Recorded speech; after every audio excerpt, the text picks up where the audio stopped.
Welcome everybody to another edition of Make America Civil Again. Don't forget to hit the subscribe and bell, the notification bell at the bottom. I'm sitting here with my boy named Mike V. Mike, you want to tell me a little bit about yourself, who you are, what you do?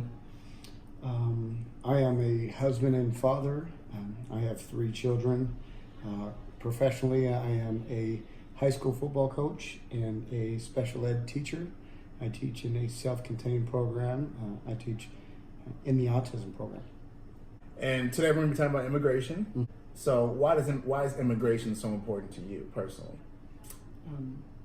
Being that I'm a Mexican American, I grew up understanding that my grandparents and great grandparents were from another country, and they brought some of that culture into our family gatherings, and I understood where they came from and what makes me me. How'd they come over? Were they legal? Did they come over illegally? Like, how'd that happen? On my mom's side, they came over illegally. All right, so how do you feel towards, I guess, illegal immigration now? Like, what do you think about, like the caravan, since that's a hot button topic right now? What do you think about all those people coming up with, what's your thoughts on that personally? I think more about what they're trying to escape from.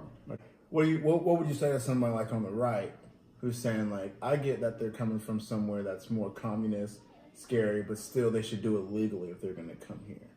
That's easy to say when you're not in that situation. I'm not justifying doing anything illegal. Yeah.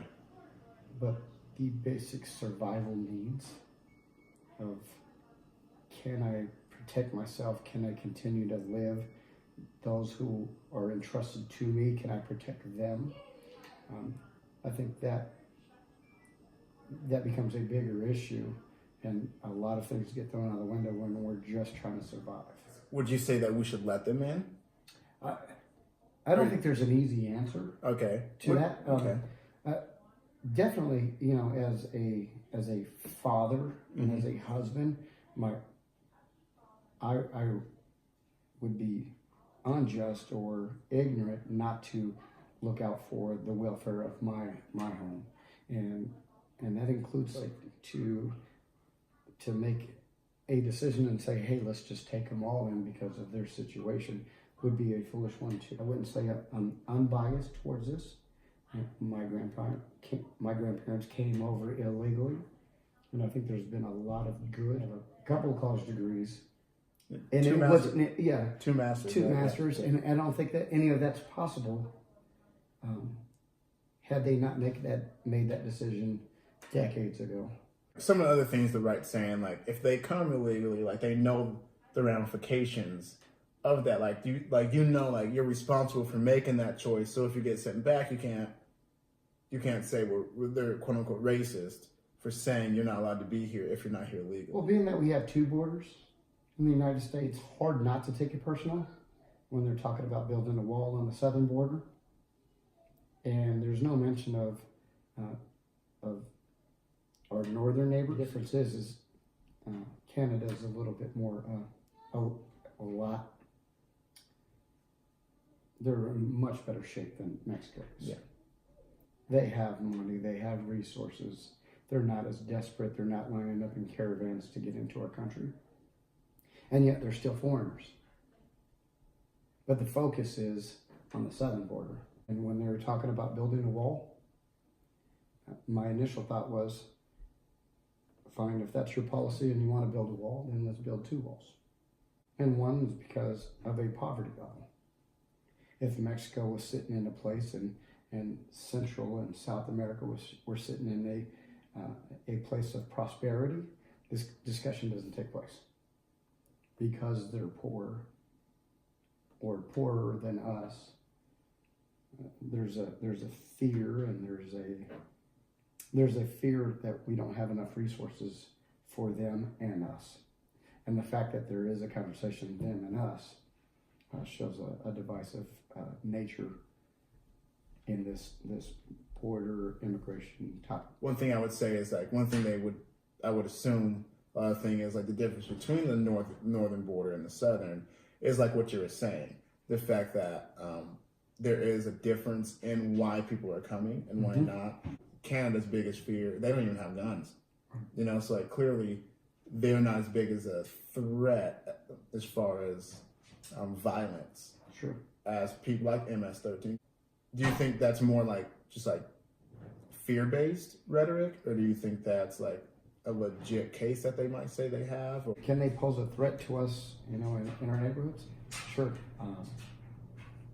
Do I want to deal with gangs, violent gangs, or gangs that bring in drugs and violent crimes?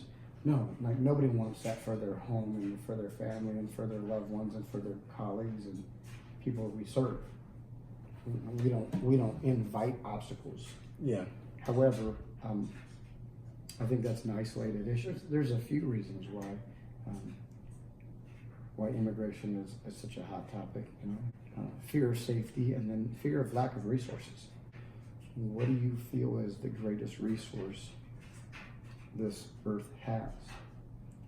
Some people can go to fossil fuels or water or air or land and air quality or land and all that kind of stuff. And my worldview would suggest that man would be the greatest resource. And then that comes from my biblical worldview. At least from a Christian perspective, you can't denounce that. But I think even if you consider yourself a humanist, you couldn't deny that either. Correct. Right? So definitely looking at them as human beings and not as this idea of people coming to harm you, that might change perspective. Like I heard one statistic said like 80% of the caravans are single males. Okay. Well, then I heard another statistic that said most of them are women and children. Sure. Right? So it's like, either way, we're humans. My grandfather, who came across illegally, came across and worked for a steel mill. Worked for 25 plus years, retired, purchased 3 different homes, and had children that had grandchildren, and my degrees weren't the only degrees in the family. Out of his grandchildren, not one of us had ever been a part of a gang. Not one of us had ever served a prison sentence. All of us have held down and sustained employment and led productive lives. And so I hope that this episode will definitely get conservatives, even liberals, whoever you are out there, starting to think about these topics, and especially what Mike said. A lot of my values and perspective align with the right. And it's been within the last 8 years that I examined what Christ said when he addressed to the least of these. You're righteous because you fed me when I was hungry. You clothed me when I was naked. You met me at my lowest. And the righteous response to him was, when did we see you when you were naked or hungry or thirsty?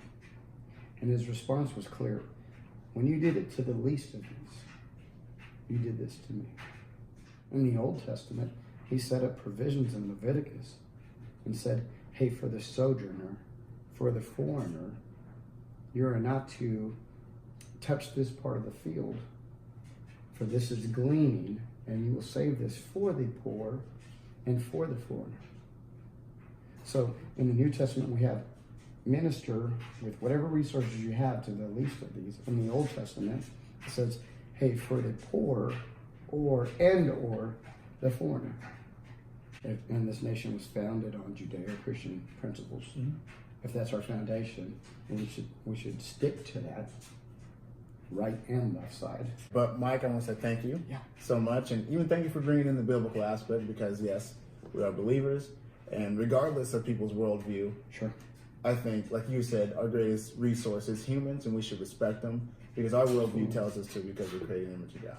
But thank you so much for tuning into this episode of Make America Civil Again. Don't forget to hit the subscription on the below and hit the notification bell, and we'll see you guys soon. That's it.